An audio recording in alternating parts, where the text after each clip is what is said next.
Hi everybody, welcome back to the Somerset House Inn.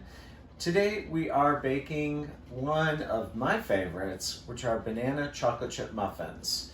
So in the bowl of the mixer here, we have 3 bananas, medium size, ripe bananas, and 3/4 of a cup of granulated sugar.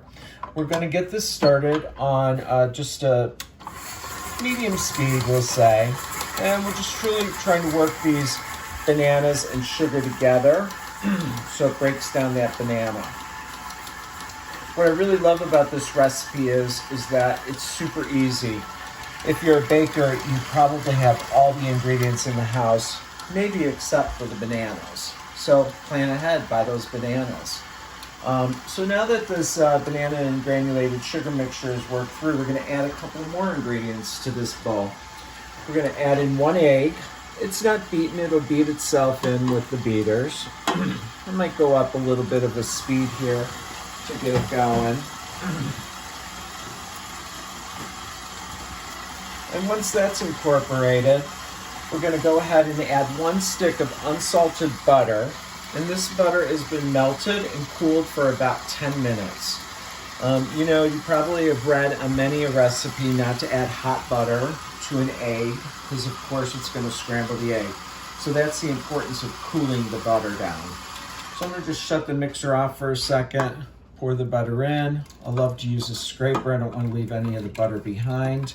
And again, use unsalted butter when you're baking. You can control the salt a little bit better. There is a little bit of salt in this recipe, but we're not really putting much in. You'll never taste it when you are biting into the muffins. Okay, so now we're gonna just let this mix up really quick.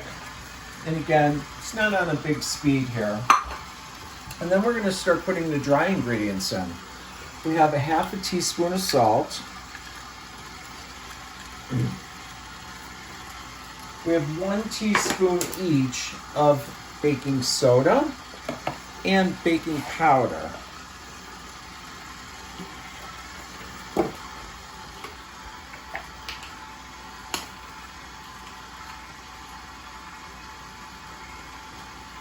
And then the last dry ingredient that's going in is 1.5 cups of all-purpose flour. Now on the flour, I'm going to shut the mixer down just so I don't get flour all over the place. And I'm going to go ahead and measure this out. Now I usually do not level it off, but you can see I've done a pretty good job of getting a level cup there. Well, it's really a 1/2 cup, but I've done a pretty good job of getting that. A lot of times people will use a knife to level it off. So it's a 1/2 cup. And then we're just putting the whole cup in. And now we're going to start back up our mixer. So again, we're going to let this incorporate. We don't want this to get overly mixed. Again, that will toughen up the batter and will make the muffins will be less tender. So as this is coming together, which it's doing nicely, I'm going to throw in the last ingredient, which is 1 cup of chocolate chips. Again, you see how simple this recipe is. That's it. Done. Going to shut off the thing, lower our bowl, get everything off. Now we are going to go ahead and just take a spatula and run around this bowl, making sure we're picking up any of this flour that didn't get incorporated with the beater. And then we want to make sure everything got incorporated off the bottom of the bowl too. Okay, there we go there.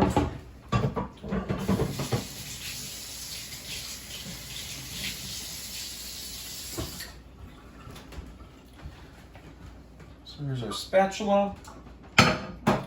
Just running it around, just making sure, again, we're incorporating any excess flour here. And then making sure there's nothing at the bottom of the bowl. Okay, everything's incorporated. So next thing we're going to do is we're going to line a muffin tin. This is a standard muffin tin. And I like to use liners with it. You don't have to. If you don't have any of these liners, you could just spray this with some nonstick and go ahead and put your batter directly into the muffin tin. I like to use the liners because, as you can see, my muffin tins are pristine. Here's we're only going to do a few of this batter because there's just Dan and I in the household, and we don't need to be rolling out of here. So we're going to do 4. This is a large ice cream scoop or batter scoop.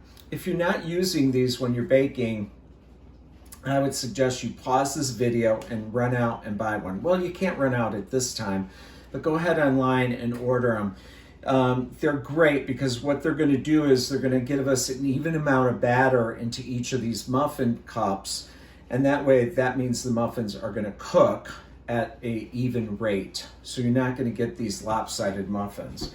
So we're going to go ahead and just scoop up. I always use the side of the bowl to sort of level it off, okay? And then just drop them right in. It's got a spring action, which makes that super simple. And since I'm not using all the batter, what I'm going to do with this batter is I'm actually going to transfer it to a freezer container, and then I'm going to just throw it in the freezer. So next time I'm in the mood for some banana chocolate chip muffins, I'll pull that out the night before, and I'll go ahead and just scoop myself out some more. So muffins are done. Well, they're not really done. They're going to go into the oven at a preheated 375 oven, and they're going to bake for about 18 minutes. Again, everyone's oven's a little different. So, you know, at this point, if you know your oven, great, adjust the time that way, but use 18 as a benchmark, and just keep your nose nearby because you can actually smell when baked goods do become ready. So these are going to go in. Let me just set my timer here for 18 minutes. And here's the finished product. Now I always cool them in the muffin tin for about 10 minutes before I pull them out, and then let them cool on the wire rack. If I'm serving them at breakfast, it's nice to serve them a little bit warm. The chocolate melts in your mouth there. One thing we haven't talked about are some good swap outs for the chocolate chips if you don't like chocolate in the morning, which if you don't, I'm not sure I trust you. There is, blueberries are a great swap out. In fact, that's what I served last year on these banana muffins, were blueberries in place of the chocolate chips. I also think strawberries would be a great substitute. I've never tried it, but strawberries are, of course, paired with bananas often. So I think that would be a really great pairing. So let me know if you try it. Love to hear about that. So I'm just